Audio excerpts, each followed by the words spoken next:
Good morning, everybody.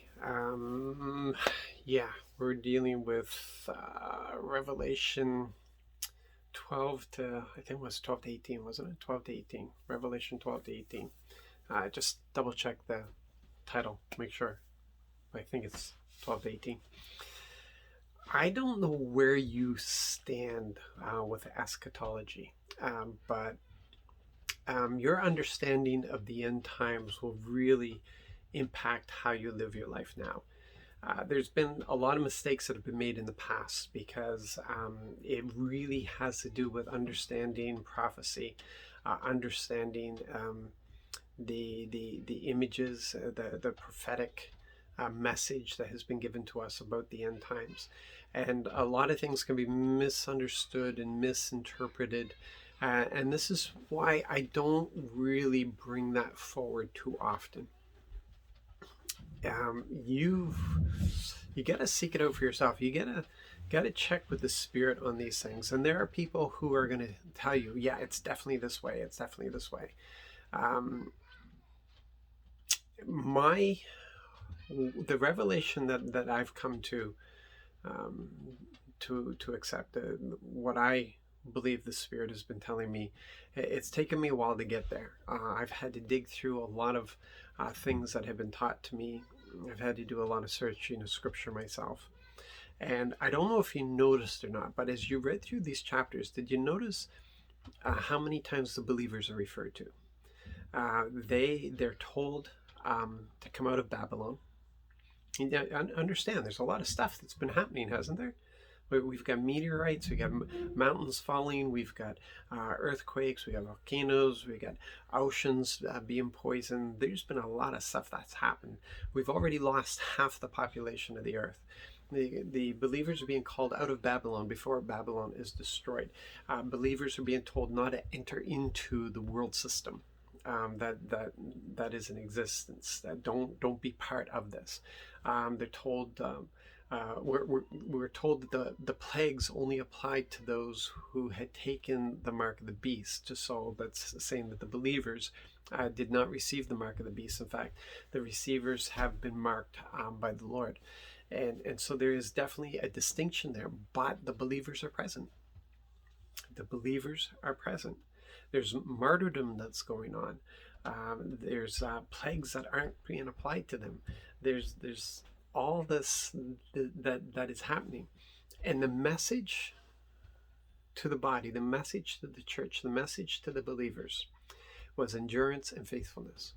This season is going to require faithfulness and endurance. Endurance. See, there's all kinds of different track and field sports, right? And the one that receives all the glory is that sprint, that really fast 100-meter dash. And people admire the marathon runners, but it doesn't garner the same kind of thrill because that dash is over so quickly. I forget what they're up to now. What is it, 8 seconds, something like that? I don't know how long it takes to run that now, but it's fast and it's over quickly. We appreciate speed. We're not so much into celebrating endurance.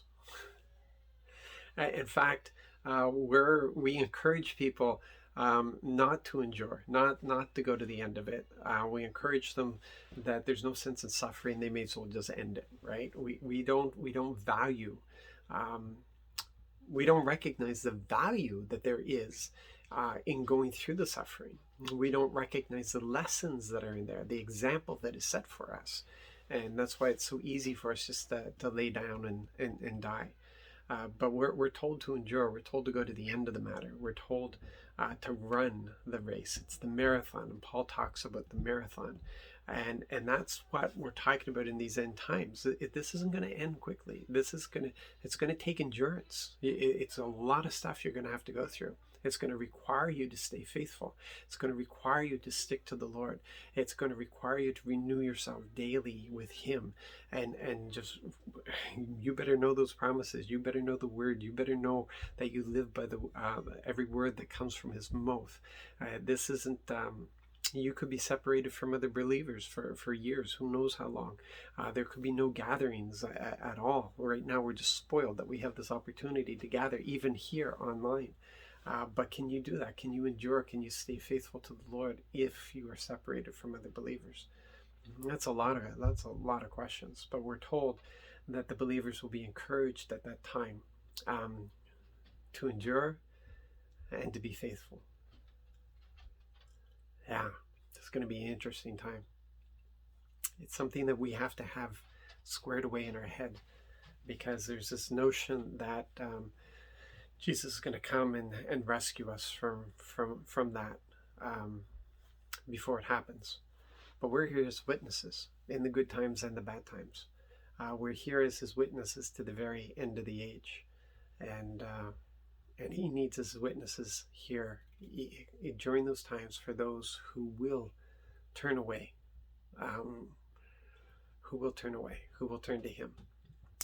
And yeah, we're there for them. Get your mind ready. You guys be blessed. Be encouraged. Have a great day.